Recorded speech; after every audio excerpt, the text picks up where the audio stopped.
Salut les amis et bienvenue dans cette nouvelle vidéo consacrée à la programmation orientée objet en PHP.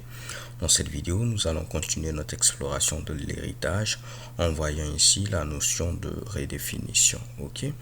Bien avant de commencer ici à proprement dit à rentrer dans le vif du sujet de cette vidéo, on va essayer de voir rapidement un petit Mitsubishi que vous pouvez voir dans certains codes. Ok. À ce niveau-là, si vous remarquez bien, cette variable qu'on a ici, $enfant, notre objet, il est utilisé uniquement ici. Ok. Donc c'est comme si cette variable-là, dans ce cas précis, elle est inutile vu qu'on l'utilise qu'une seule fois. Donc ce que certaines personnes préfèrent faire, c'est copier directement ici cette instantiation de notre classe et la mettre à ce niveau-là. Si vous laissez ceci comme cela, vous aurez tout simplement une erreur parce qu'il faudra rajouter à ce niveau-là des parenthèses autour de notre instantiation. Ok. Donc ces parenthèses-là sont ici obligatoires afin d'avoir un code qui fonctionne. Et là, ça nous permet d'éviter d'avoir une variable. Et si je réexécute normalement ce code, vous voyez ici 1 apparaît à l'écran. 1 apparaît à l'écran, pourquoi? Parce qu'à ce niveau-là, on a retourné 1. Ok. Si j'avais retourné 6 par exemple, on aura ici 6 sans problème. Je vais revenir à 1 parce qu'on n'a qu'une seule tête. Donc les gars, vous pouvez voir ce genre d'instanciation là au niveau de d'autres codes. J'ai tenu à vous le montrer afin que cela ne soit pas ici, afin que cela vous semble familier si vous le voyez plus tard. Maintenant, ce qu'on va faire ici, on va s'intéresser aux formes. Ok, donc je vais fermer cette classe et on va parler des formes. Quand je parle de forme, je fais référence par exemple au carré, au triangle, au rectangle, au cercle, ainsi de suite. Ok. Donc on va créer une première classe qui va représenter ici notre classe de base, donc notre super classe en grosso modo. Donc là, je vais mettre ici form.php. Et tout ce que je vais faire, c'est mettre ici classe form. Ok. Très souvent, la relation d'héritage, c'est une relation est un ou est une si vous le souhaitez. Si vous pouvez dire quelque chose est un quelque chose d'autre, c'est que vous avez éventuellement ici affaire à l'héritage. Un exemple simple, on peut dire ici un chien est un animal. Ok, donc cela veut dire que vous pouvez avoir une classe chien qui va hériter de la classe animal. Ok, donc si vous avez une relation est un, très souvent c'est une relation d'héritage. Par exemple ici on pourra dire qu'un cercle est une forme. Ok, on pourra dire par exemple ici un carré est une forme. Pareil, on pourra dire un triangle est une forme. Donc là, j'ai créé ma classe forme. Je vais créer une autre classe qui va représenter ici la forme triangle. Et je vais créer une dernière classe qui va représenter ici le carré. Au niveau de carré, ce sera ici une classe carré. Seulement, je vais dire que cette classe-là est une forme. Donc, elle va extend la classe ici forme. Pareil au niveau ici de triangle. Ok, je vais faire ici PHP classe triangle comme ceci et je vais rajouter extend form. Maintenant que cela est fait, ce qu'on va faire ici c'est quoi? On va avoir une méthode R qui va permettre de calculer l'aire de chacune de nos formes. Par exemple, l'aire d'un carré c'est côté fois côté. Donc si vous avez un carré qui a pour côté par exemple 4, l'aire ce sera ici 4 fois 4, ce qui nous fait ici 16. L'aire d'un triangle, par contre, c'est différent. C'est base fois hauteur sur 2. Donc, si la base, c'est 4, la hauteur ici, c'est 2. Base fois hauteur, ça fait 4 fois 2.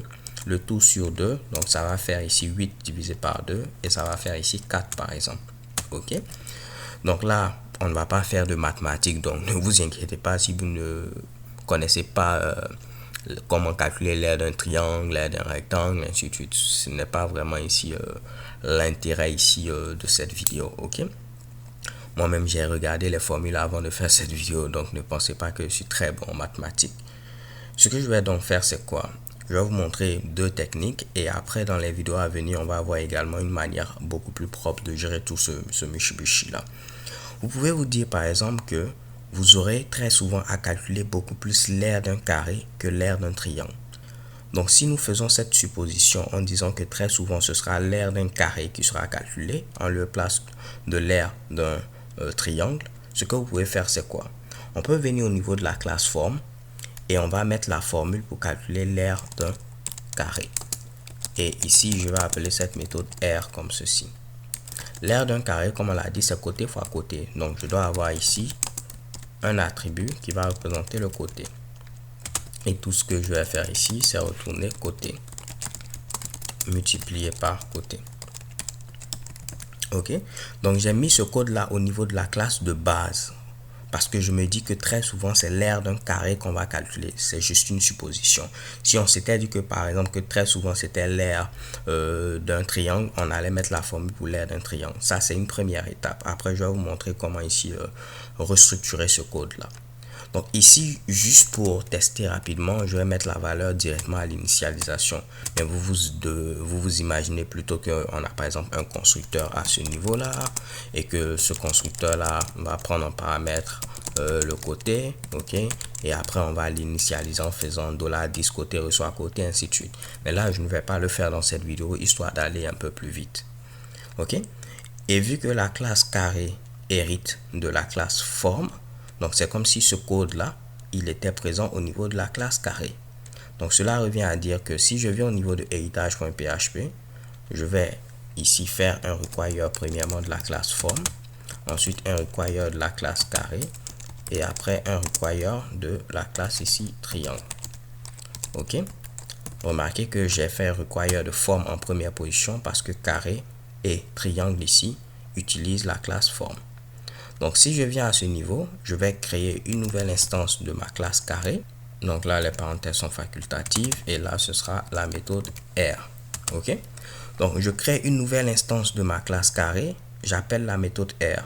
On va voir qu'il n'y a pas de méthode R ici, mais vu qu'on a hérité de cette classe forme, on va utiliser donc cette méthode R. On fait côté fois côté, donc ça fait 4 fois 4, ça va faire donc 16. Ce qui va faire que ici, on doit afficher 16 à l'écran. Je valide. Et chez Keban, vous voyez ici 16. Un autre moyen de faire ceci, oups, en lieu et place d'avoir mis ici côté fois côté comme ceci, on aurait pu faire tout simplement côté au carré. Ok, donc pour faire au carré, on peut faire 2 fois ce symbole astérix là, ce qui veut dire que c'est comme si on a 4 au carré, ça fait également 16. Ok, parce que côté fois côté, c'est comme côté au carré et ça va faire également le même résultat, 16.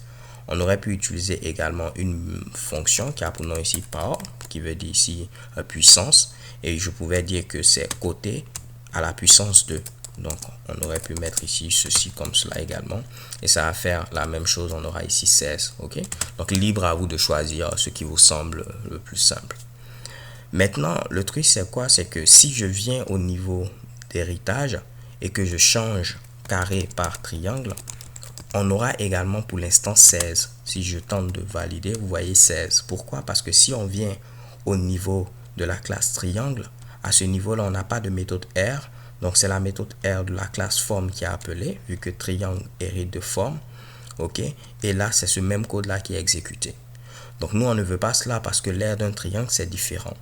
Donc, dans ce cas-là, on peut faire ce qu'on appelle une redéfinition de méthode. Je vais dire que, ok, c'est vrai que ma classe de base a une méthode R, mais je veux changer cette méthode-là. Je veux la redéfinir, ok? Donc, je viens au niveau de triangle, je vais mettre la même méthode, simplement que cette fois-ci, l'air, on ne va pas le calculer comme cela. On doit avoir premièrement ici la base. Donc, je vais mettre ici base. Et là, je vais initialiser notre base à 4. On doit avoir également la hauteur. Et là, comme je vous l'ai dit, ce sera ici base multiplié par la hauteur et le tout sur 2. Ok, donc là normalement ça va faire 4 fois 2, ce qui fait 8. 8 divisé par 2, ça va faire 4. Donc cette fois-ci, lorsqu'on va réexécuter l'air, on va appeler cette méthode. Il vient d'abord au niveau de la classe triangle. Il va voir, oh, on a une méthode R. Donc c'est cette méthode là qu'il va utiliser et non maintenant ici cette méthode là. Et ce qu'on vient de faire ici, c'est tout simplement redéfinir la méthode R. On parle de redéfinition, pourquoi? Parce qu'elle est déjà définie au niveau de la classe de base. Et vu qu'on l'a changé, c'est comme si on l'a redéfinie au niveau maintenant de la classe triangle. Ok? Donc là, pas de problème. Cette fois-ci, on doit avoir maintenant ici 4. Si je valide, chez Kebam, on a 4. Comme je vous l'ai dit, c'est 8 divisé par 2. En lieu et place de diviser par 2, on aurait pu ici multiplier par 0.5. Ok? Parce que si vous divisez quelque chose par 2, c'est comme si vous le multipliez par 1/2. Ça, c'est en rapport avec les mathématiques, ne vous inquiétez pas. Vous pouvez laisser diviser par 2, mais là, juste pour vous montrer qu'on aura toujours 4 parce que ça correspond à la même chose. Ok? Donc là, ça, c'est une première technique. On a supposé que l'aire du carré est beaucoup plus calculé que l'aire d'un triangle. Donc, on avait mis le code au niveau de la classe de base. Donc, comme vous pouvez le voir, les gars, vraiment rien de bien compliqué. Le plus important à retenir ici, c'est quoi? C'est que lorsque vous avez une méthode qui est ici définie au niveau de la classe de base, la classe parente, on a la possibilité de la redéfinir au niveau des classes filles. Donc là, maintenant, je vais me dire que cette fois-ci, chaque forme aura une manière spécifique de calculer l'aire.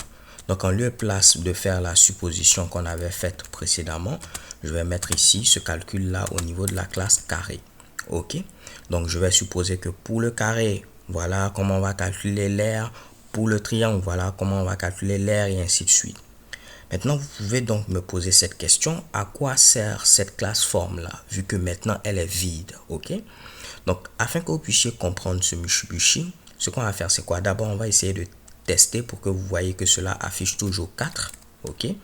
Et de même, on va mettre ici carré. Vous allez voir que cela affiche toujours 16. Et chez Kebam 16. Ok? Donc, tout continue de fonctionner. Et je vais créer une nouvelle classe que je vais appeler ici cercle. Donc, je mets ici cercle.php. Et je vais rajouter ici php classe cercle. Et tout ce que cette classe va faire, c'est hériter également de la classe forme. Ok?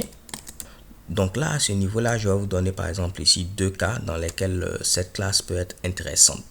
Si vous avez par exemple des attributs ou des méthodes qui sont communs à chacune de vos formes, c'est-à-dire le carré, le triangle et le cercle, en lieu place de vous répéter dans chacune de ces classes-là, vous pourrez mettre ces attributs et ces méthodes au niveau de la classe de base afin que ces attributs et ces méthodes-là soient automatiquement disponibles au niveau des classes filles. Ok? Donc là, c'est un premier intérêt.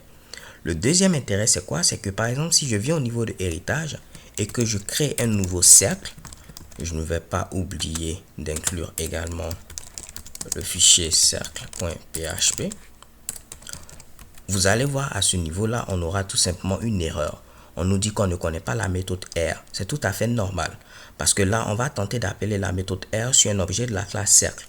On vient à ce niveau-là, il n'y a pas de méthode R. On vient au niveau de la classe de base, également, il n'y a pas de méthode R. Donc, c'est là que ça devient intéressant. Excusez les gars, on pourra utiliser cette classe-là comme un contrat pour dire que tous ceux qui veulent être une forme seront obligés d'avoir une méthode R. Donc, c'est pourquoi je parle de contrat. Donc, pour faire ce Mitsubishi là, on peut soit utiliser ce qu'on appelle ici des classes abstraites avec les méthodes abstraites et tout, ou on peut utiliser des interfaces. Et c'est ces Mitsubishi là qu'on verra au niveau des vidéos suivantes afin de ne pas compliquer les choses. Ok? Donc là, je voulais juste introduire ce Mitsubishi afin que vous puissiez déjà voir un peu plus en profondeur la notion d'héritage avec un exemple pratique. Et dans les vidéos à venir, comme je vous le disais, on verra ensemble la notion de classe abstraite et d'interface. So thank you guys for watching. Don't forget to subscribe and have a nice day. Peace.